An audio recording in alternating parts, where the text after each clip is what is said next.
आप सभी YouTube channel के अवर इंग्लिश क्लासेस में स्वागत है। बच्चों, पिछले वर्ष से हम अपनी ऑफलाइन स्टडी नहीं कर पा रहे हैं। इस कोरोना महामारी ने हमारे जीवन को पूरी तरह से प्रभावित किया है। यहाँ तक कि हमारे देश में ही नहीं, पूरे देश दुनिया में इस बीमारी ने सभी मानव समाज को अपने पंजों से जकड़ रखा है। और इससे सबसे ज़्यादा प्रभावित होने वाला जो समाज है वो आप सबका, यानी विद्यार्थी समाज। विद्यार्थी समाज इस पैंडेमिक बीमारी से बहुत ही ज़्यादा प्रभावित हुआ है। आपकी पढ़ाई पूरी तरह से चौपट हो गई है।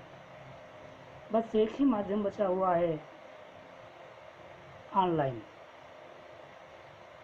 सरकार ने भी ऑनलाइन स्टडी की व्यवस्थाएं की है। आपके चैनल्स यूट्यूब में भी ऑनलाइन स्टडी की जा रही है। आपका ये चैनल अवर इंग्लिश क्लासेस जो है ये आपकी मदद करता रहेगा। आपको अपने इस चैनल को सब्सक्राइब करना होगा। इसमें समय समय पर आपकी इंग्लिश की जो समस्याएं होंगी, जो लेसन्स होंगे, ग्रामर से जुड़ी जो समस्याएं होंगी, उनको सॉल्व किया जाएगा। इसमें 6 से लेकर के 12 तक के छात्रों को गाइड किया जाएगा और उनको उचित सलाह दी जाएगी। इसी संदर्भ में आज हम सबसे पहले कक्षा 10 के छात्रों को, वे छात्र जो 2022 में बोर्ड की परीक्षा में अपियर होंगे, उनके लिए फर्स्ट लेसन के बारे में चर्चा करेंगे। सभी बच्चे जो यूपी बोर्ड से जुड़े हुए हैं वो समझ लें कि इस बार यानी जो 2022 में उन लोगों की परीक्षा होगी, उसमें इंग्लिश का जितना सिलेबस है वो पूरी तरह से चेंज हो गया है। उसमें पहले का कुछ भी नहीं बचा हुआ है। टेक्स्ट बुक में केवल फर्स्ट लेसन जो तुम्हें पढ़ाया जाएगा केवल यही है, और सभी लेसन चेंज हो गए हैं। यानी पूरी तरह से आपकी बुक ये NCERT पर बेस हो गई है। इस बुक का नाम है तुम्हारा फर्स्ट फ्लाइट टेक्स्ट बुक, जिसमें प्रोज और पोइट्री का सम्मिश्रण है। इसमें आपको अध्ययन करना होगा और इसका सबसे पहले जो प्रोज का लेसन होगा वो है अ लेटर टू गॉड। ये फर्स्ट लेसन है आपकी टेक्स्ट बुक का, कक्षा 10 की इंग्लिश का। इसका नाम है अ लेटर टू गॉड। एक खत जो भगवान के नाम लिखा गया हो, ऐसा खत। बच्चों, क्या तुमने कभी पहले ये सुना है अपने जीवन में कि कोई व्यक्ति भगवान को पत्र लिखता हो? अभी तक हम सुनते आए हैं कि हम अपने मित्रों को पत्र लिखते हैं, अपने रिश्तेदारों को पत्र लिखते हैं, अपने किसी खास व्यक्ति को पत्र देते हैं। लेकिन इस स्टोरी में जो एक किसान है लेंचो, उसने भगवान को पत्र लिखा है।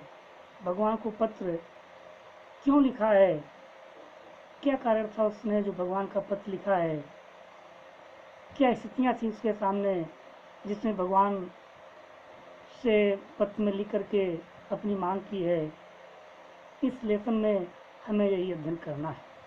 सबसे पहले इस लेसन का हम कुछ समरी देख लें, जिससे कि हमें कुछ समझ में आ जाए, तो उसके बाद टेस्ट का अध्ययन कराया जाए। The story A Letter to God by G.L. Friends revolves around the idea of having unquestionable belief in something. The story is set in a Latin American country.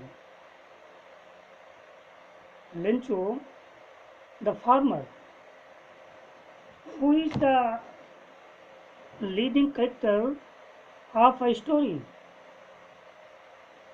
writes letter to God, seeking help from the Almighty.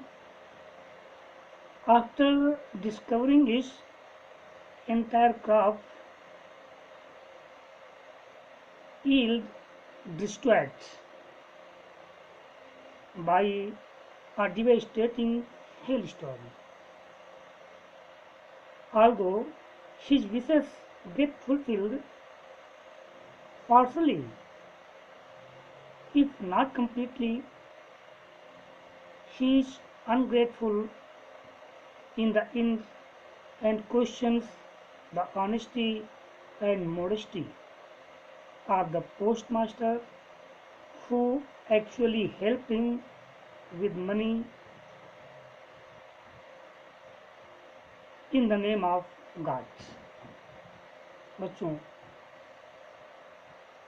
जो story में बताया गया है कि जो लिंचो नामक किसान है, ये किसी पहाड़ी पे रहता था। इसकी जो फसल थी वो पानी के अभाव में सूख रही थी, लगभग पकने की पोजीशन में थी और उसकी आशा थी कि अगर थोड़ा बहुत पानी गिर जाए तो उसकी फसल सूखने से बच जाए और पक जाए। एक दिन उसने सुबह अपनी पत्नी से भविष्यवाणी की कि लगता है आज पानी बरसेगा, और उसकी भविष्यवाणी सटीक निकली, सही निकली। होता यह है, कुछ समय बाद बादल आ जाते हैं, पानी का बरसना शुरू हो जाता है और पानी के साथ ही बड़े बड़े ओले गिरने लगते हैं। और जब बड़े बड़े ओले गिरने लगते हैं तो उसमें उस किसान की फसल पूरी तरह से चौपट हो जाती है।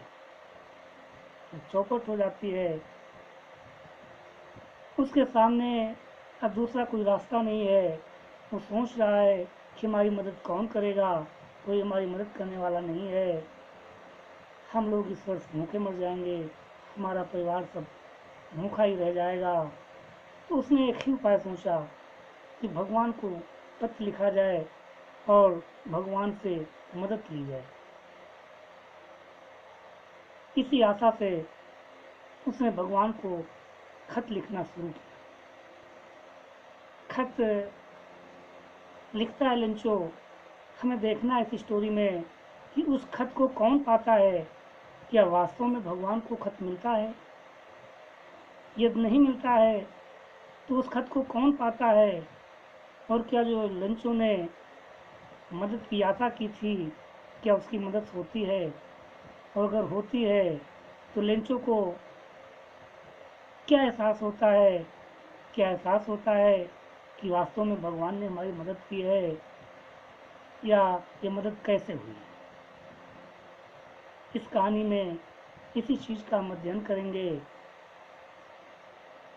आपका first lesson a letter to God का पहला जो पैराग्राफ है उसको देखिएगा। The house, the only one in the entire valley, वह घर जो संपूर्ण घाटी में मात्र एक था, अकेला था। The house, the only one in the entire valley, वो घर जो संपूर्ण घाटी में अकेला था, sat on the crest of a low hill. वो एक निचली पहाड़ी की चोटी पर स्थित था। sat कहाँ पर स्थित था? निचली पहाड़ी की चोटी पर स्थित था।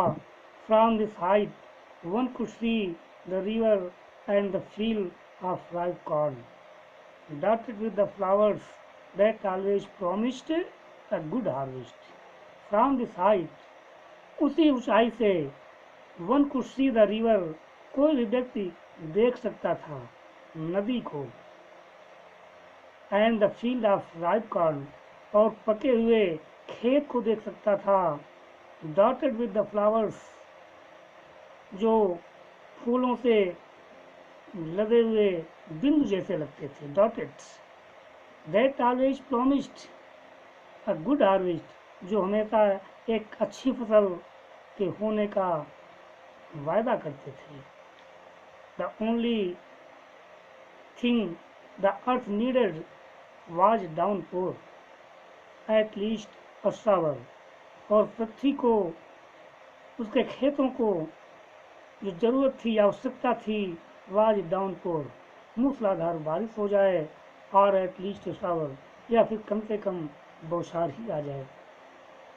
Through out the morning Lencho who knew his fields intimately, पूरी सुबह लेंचो जो अपने खेतों को अच्छी तरह से जानता था, who knew his fields intimately, जो अपने खेतों को अच्छी तरह से जानता था, had done nothing else but see the sky toward the north east, उसने कुछ भी नहीं किया, बस एक ही काम करता रहा, क्या?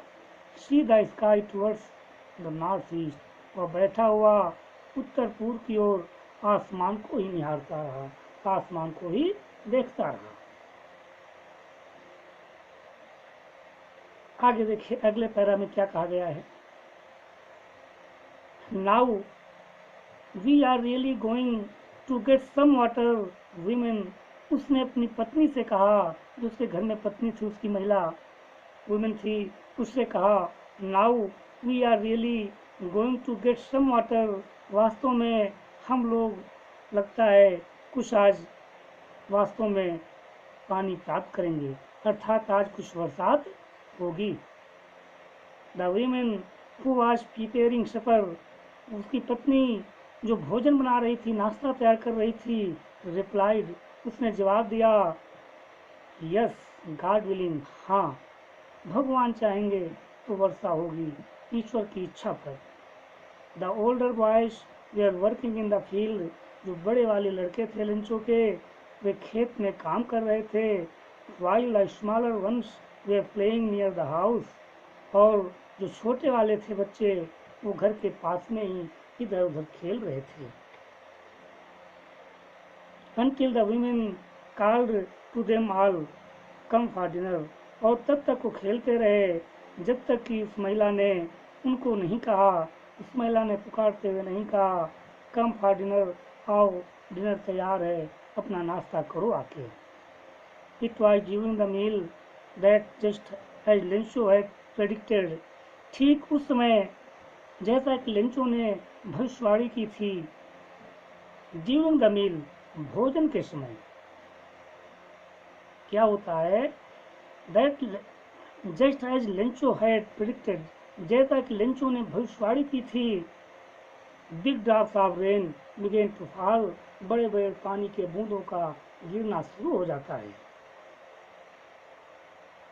In the north east huge mountains of clouds could be seen approaching, और उत्तर पूर्व की ओर से बड़े बड़े ह्यूज माउंटेन्स, बड़े बड़े विशालकाय बादलों के पर्वत, कुड बी सीन अप्रोचिंग, वो आते हुए देखे जा सकते थे, तो उत्तर पूर्व की ओर से बड़े बड़े बादलों के पहाड़ उमड़ते हुए चले आ रहे हैं। The air was fresh and sweet, और जो हवा चल रही थी वो तरोताजी थी, मधुर थी। The man went out for no other reason than to have the pleasure of feeling the rain on his body. बच्चों, जब बहुत दिनों के बाद, बड़ी आशा के बाद बरसात होती है ना, तो कुछ लोग किसी काम से नहीं, केवल उस वर्षा का आनंद लेने के लिए, उस वर्षा के बूंदों का आनंद लेने के लिए लोग बाहर निकलते हैं, घरों के आनंद लेते हैं, उसमें भीगते हैं। तो लेंचो भी किसी कारण से नहीं, वो केवल किस लिए, the man went out for no other reason, Lencho यानी वो आदमी बिना किसी कारण के नहीं, than to have the pleasure of feeling the rain on his body, वह केवल अपने शरीर पर उस बरसात का सुखद एहसास करने के लिए वो घर से बाहर गया। And when he return he exclaimed, और जब वह वापस आया उसने चीखते हुए कहा, these are not raindrops falling from the sky, ये जो आकाश से गिरने वाले पानी के बूंद हैं, ये पानी के बूंद नहीं है। दे आर न्यू कॉइन्स, ये नए सिक्के हैं। The big drops are 10 cent pieces, ये जो बड़े वाले बूंद हैं पानी के, ये 10 सेंट हैं, 10 सेंट के समान हैं। And the little ones are 5, और जो छोटे वाले हैं ये 5 सेंट के बराबर है। बच्चों, आज तुमको इस वीडियो में इतना ही समझाया जा रहा है। अगला जो वीडियो होगा इसके आगे डाला जाएगा। आप सबको अपनी बुक परचेज करना है नए सिलेबस की, वो सिलेबस आपको खरीदना है जिसमें 2021 और 22 का कोर्स हो, बदला हुआ कोर्स, रिवाइज्ड होना चाहिए, वो आपकी बुक हो। और पढ़ाते समय आप अपनी बुक को अपने सामने रख लेंगे तब कुछ ज़्यादा समझ में आएगी, ठीक है। और जब रिलेशन हो जाएगा इसके क्वेश्चंस जो भी एनसीईआरटी पर बेस्ड होंगे क्वेश्चंस, और जो प्रैक्टिस के लिए इसमें एक्सरसाइज होंगी, सब आपको करा दी जाएंगी। आप देखते रहिएगा अपने इस फेवरेट चैनल को और इंग्लिश क्लासेस को, और इसको सब्सक्राइब कर लीजिए। समय समय पर आपके पास मैसेज आते रहेंगे। ओके।